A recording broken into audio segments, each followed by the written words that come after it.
Welcome, everyone, to a fun conversation. Jeffrey, I've been having a fun conversation before we even started this recording.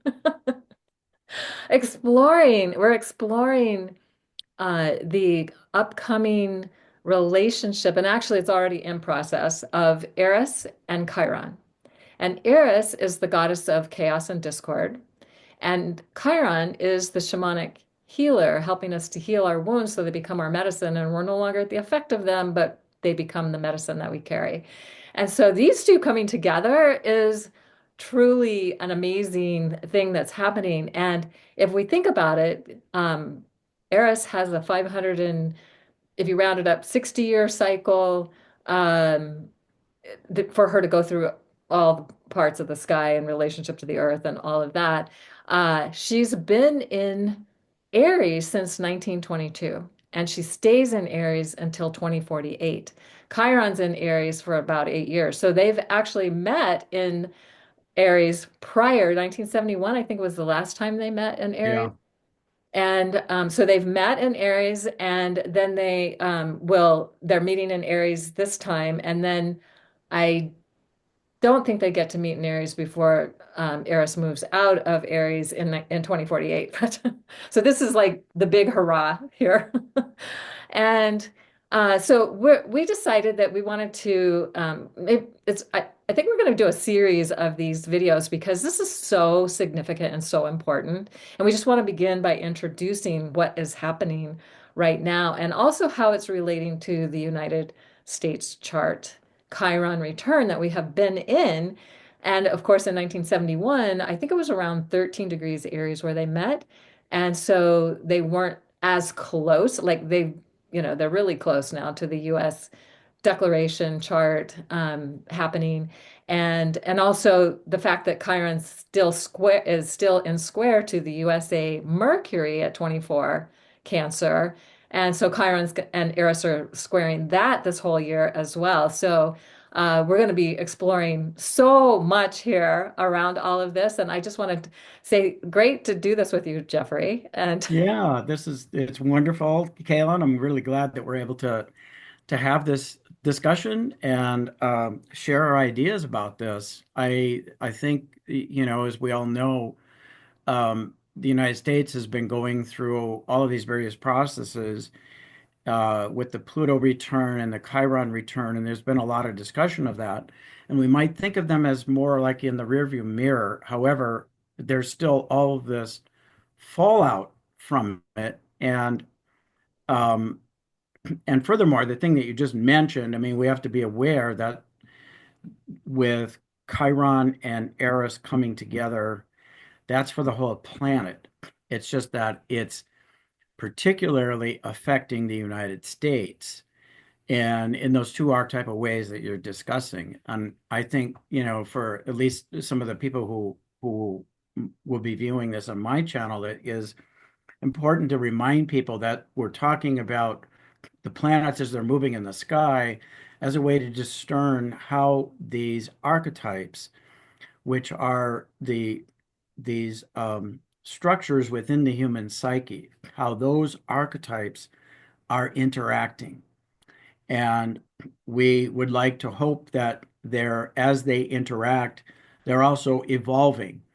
So, the Chiron of that the United States experienced, how we as a nation experienced in the moment of declaring our independence from Great Britain, has evolved and is different, perhaps, than what it is today, and yet it's going to resonate back to that original thing. And one of the ways that we understand that or describe that with astrology has to do with another cycle or vibration in the astronomical movements, because we discern all of these movements and then we discover how does that actually affect who we are and the resonance between a particular archetype. Like in the case of Chiron, that wound that drives us towards more compassion and a kind of specialized knowledge, as you pointed out, to be more of the healer in sharing what has emerged from that, from that kind of thing that wasn't quite right within us, and then we evolve with it. And they're no longer identifying with the wound, but seeing the medicine of it. So the way we describe that is that at that time, the way it shows up is that for between the beginning of the Declaration in 1776 and now, with virtually 250 years have passed, that that we can see that in the sky as an element of the 26,000 year cycle. And so what it tells us is how much the life of a country, a person, or whatever. Now, obviously, a person isn't going to live 250 years, but yet. But in the life of the country, how much it may have evolved with respect to that much longer, broader 26,000 year cycle, which relates to the precession of all of the ages through as the seasons shift through the background stars. So when we look at it that way, the the United States Chiron at 20 degrees of Aries, Chiron had reached that for its third time on February 18th. But in terms of when it will reach that same point with respect to the background stars, or that chunk of time that tells us how much we have evolved, desorbed, devolved, whatever, how much we've changed in 250 years. It's that chunk of time between February 18th and April 22nd. This is a critical time in terms of our understanding of Chiron. But obviously, it expands way beyond that because it's going to happen you just mentioned, Kaylin, that it's the last one is It comes back around. to that point on April 22nd.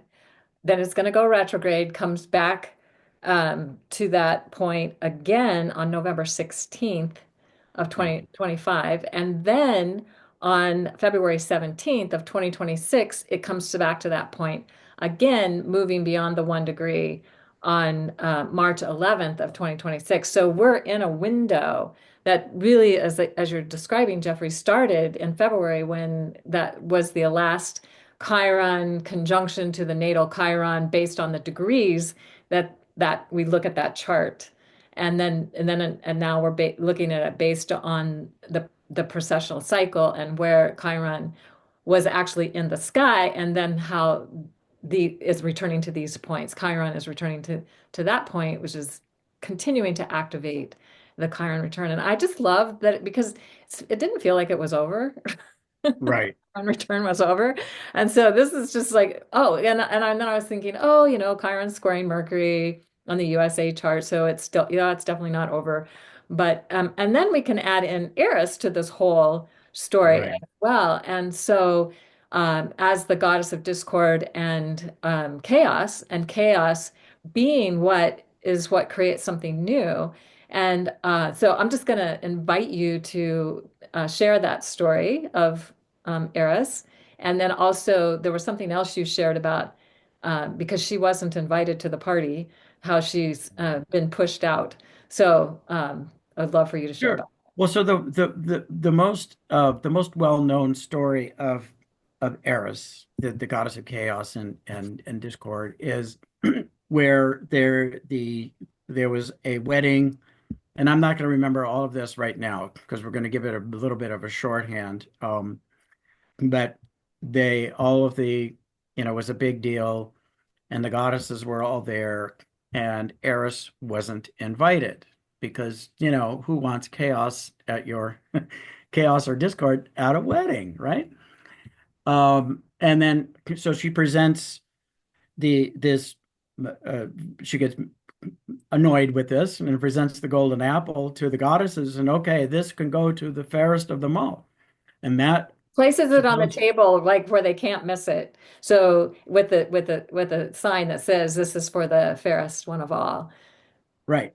So they start to go into this competition of like who is the fairest, and then it goes into this whole other thing that triggers the Trojan War. I'm really going to give this more of a shorthand because Okay, the I'm just idea, going to say quickly, Zeus does quick, not want to be a part of it. He hands it over to a guy named Paris, who's from Troy, to pick who's going to be the one. And the who's going to goddesses all decide? bribe him, and he picks the one that gets him into the Trojan War.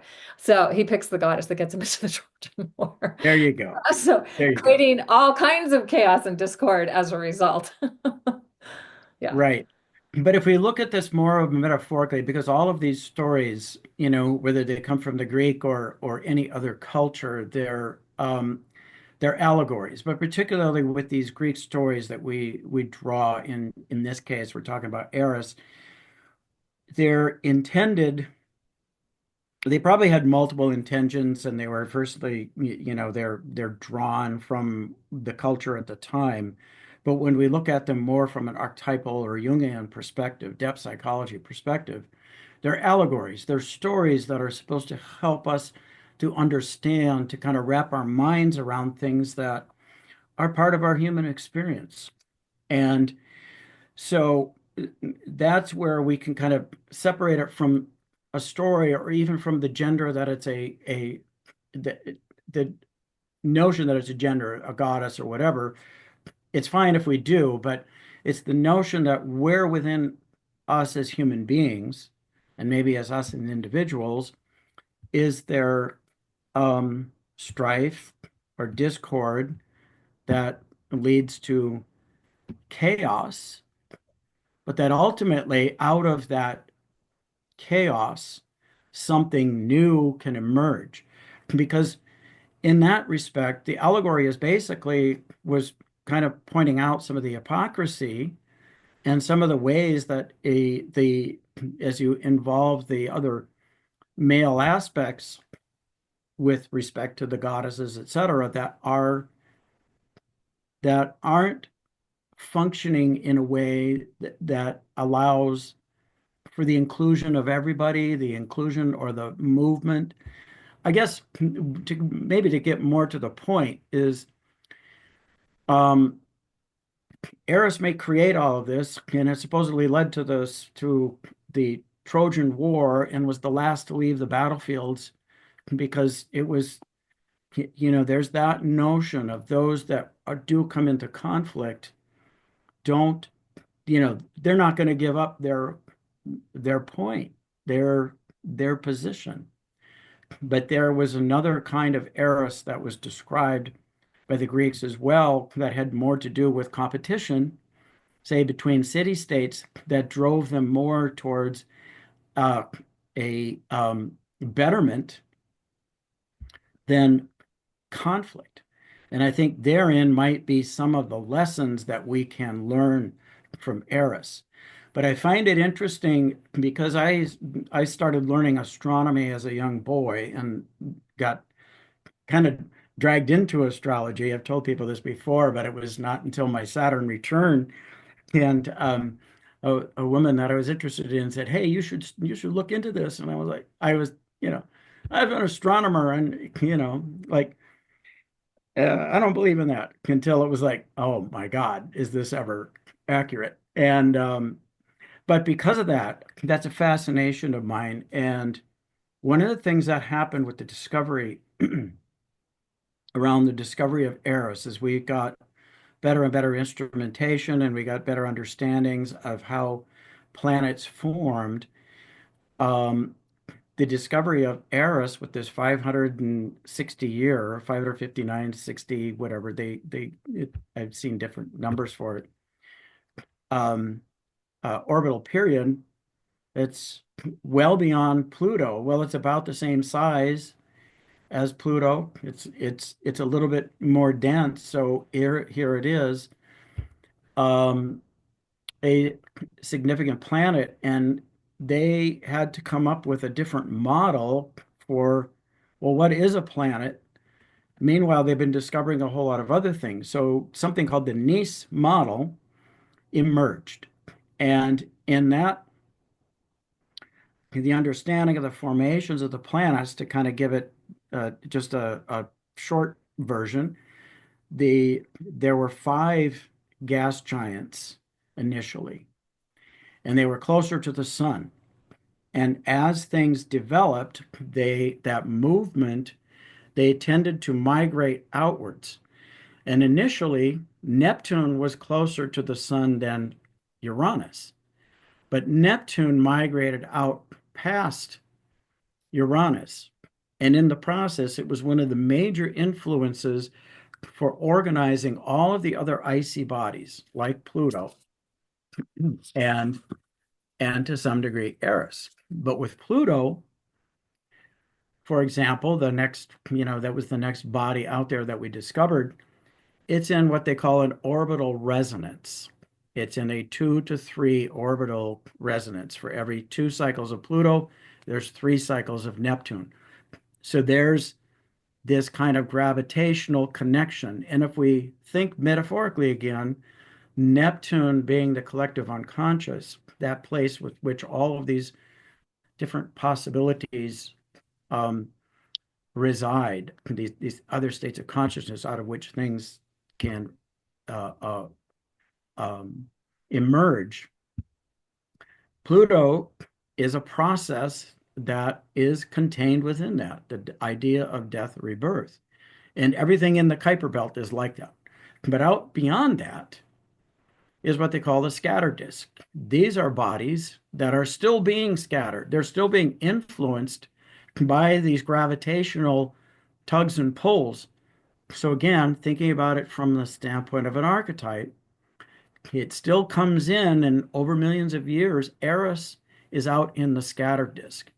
So in a sense, it was ejected. Pluto was incorporated to 2 to 3 resonance. Everything in the scatter disk is still moving and changing and shifting.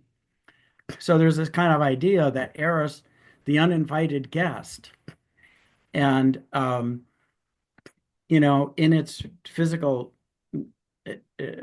reality is, it's outside that organized the organization of the inner solar system. So it is literally in an area of chaos.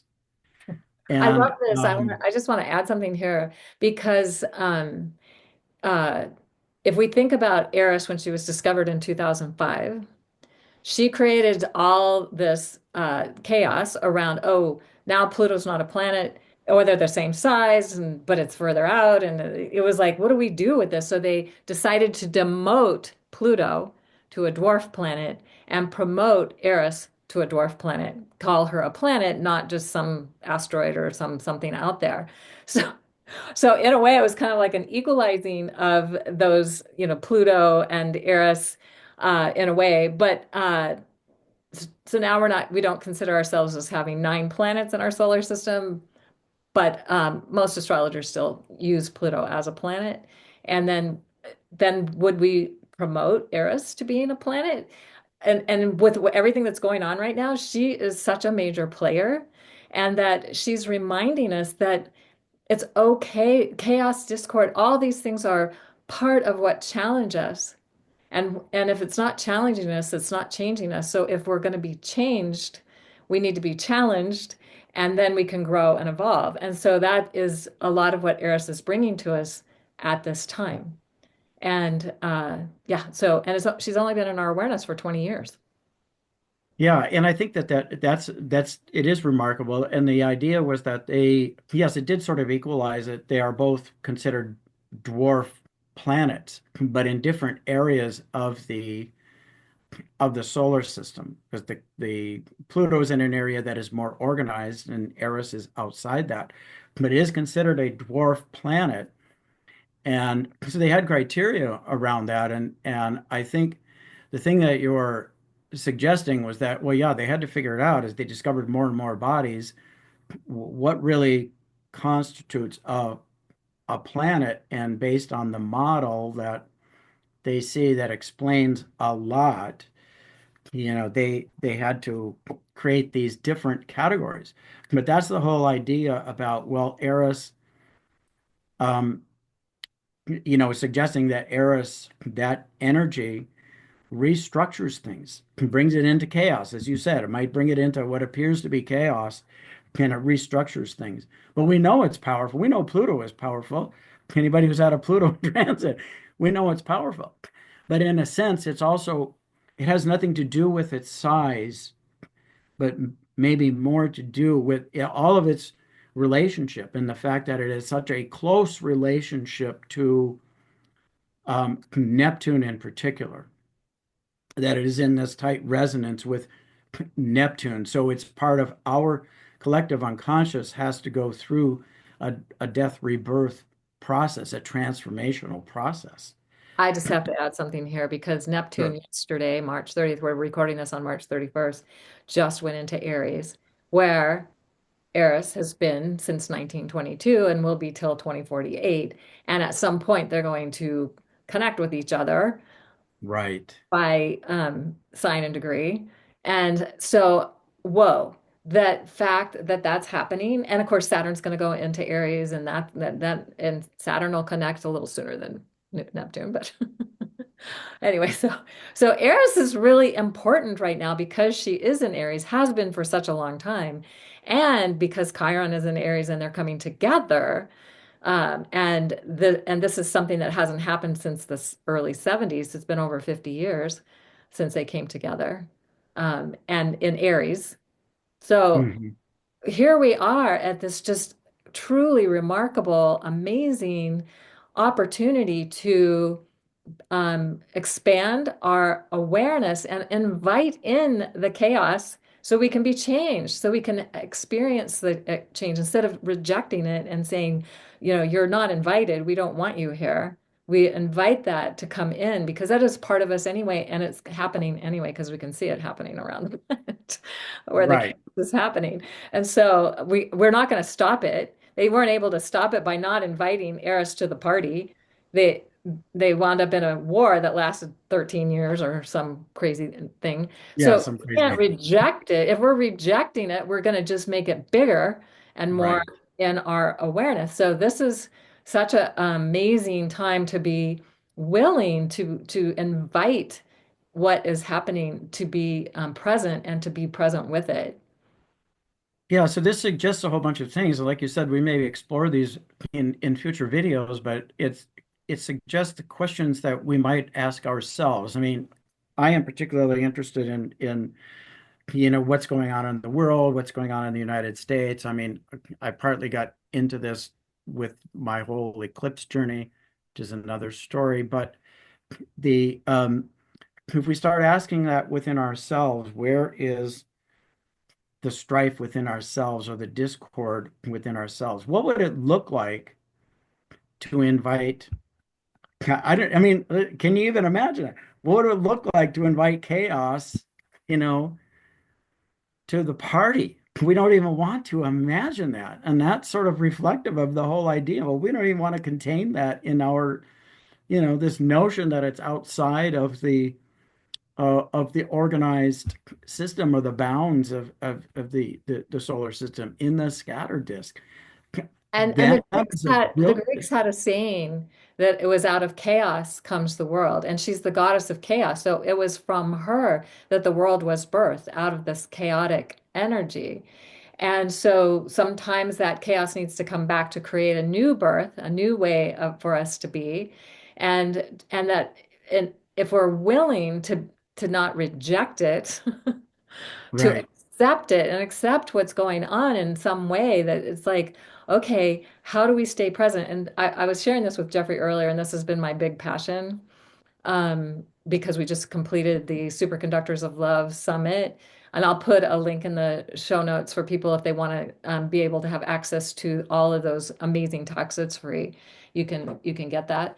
But talking all about the Aries stuff that's going on and so on. But I don't think anyone talked about Eris and Chiron coming together in that talk, in those talks. So this is kind of taking it the next step. Uh, but the we called it this becoming superconductors of love because in a superconductive field, as that field is being created, everything gets more chaotic. All the electrons just start bouncing all over the place in total chaos. Right. And then a few of them start to come into coherence.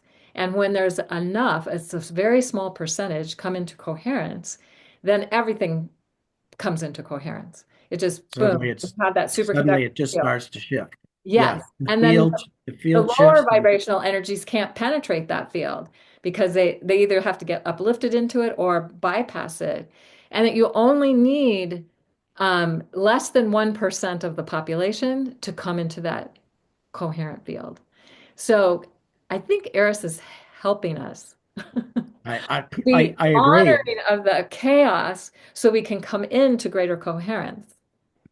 It's really difficult to experience it, but it is likely that this is exactly what we need to be experiencing. And again, to try to bring it back to of the many threads that we could tug on to see where it goes, but the notion of let's bring it into personal for a moment instead of the whole United States, because then we kind of go, you know. For the whole But world.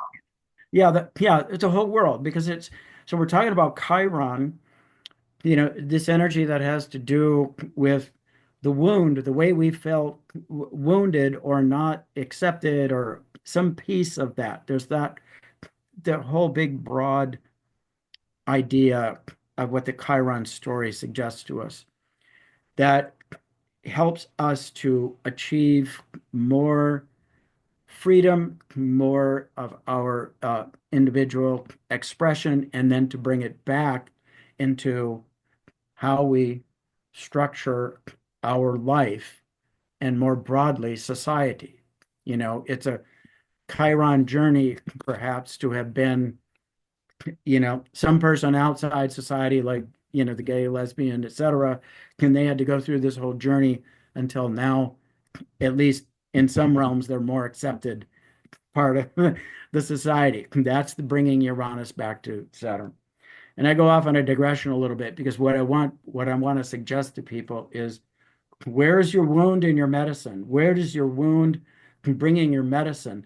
And if you were to invite the idea of Eris coming to sit at the table to break up all of your understanding around that, how might it propel you into a greater coherence with who you are and how that might influence everyone else around you, becoming, superconductors of the medicine that elevates the consciousness of the whole planet.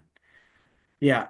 So that is a wild idea. I mean, that's going on, you know, Vision Quest or, whatever to have everything shaken up in order to be.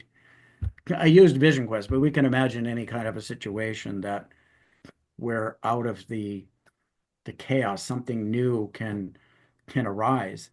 I I don't know that this exactly, well, actually this might be pertinent, but the what some people might not know is the Astronomical Society um, that decides what a new body gets named. The discoverers get to suggest different things, but then it goes through this kind of a vetting process. And they decided at the time, at 2005, when they said, well, Pluto isn't a planet because it doesn't do this, this, and this, but it is a dwarf planet, and so is Eris. They made all these designations. They decided that everything out beyond um, Neptune, that those bodies had to be named something, some kind of an aspect from any story on the planet. This is how we arrived at Sedna and these others that has to do with the a creation story.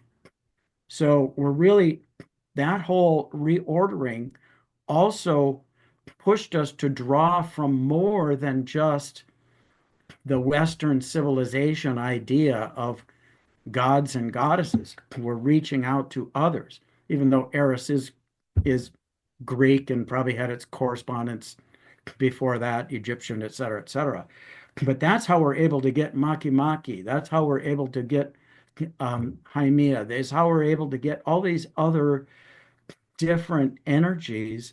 And we're introducing more of all of humanity's stories about creation, how their cultures experience that. I think that's kind of an exciting thing too. That is exciting. Uh and here we are is helping to expand consciousness and awareness. So expanding our consciousness out to the scatter field where Eris is. Chiron is in the asteroid belt between Saturn and Uranus, so it's not taking us out so far, how the two of them are coming together to work together in the sign of Aries together to really um, be the ones that pioneer a whole new way of seeing and being in this reality. It's amazing. It's just like, wow. So I feel like we need to wrap this up and we'll do more, we promise. Yeah. Because we just barely scratched the surface here. But what do you want to wrap up with here, Jeffrey?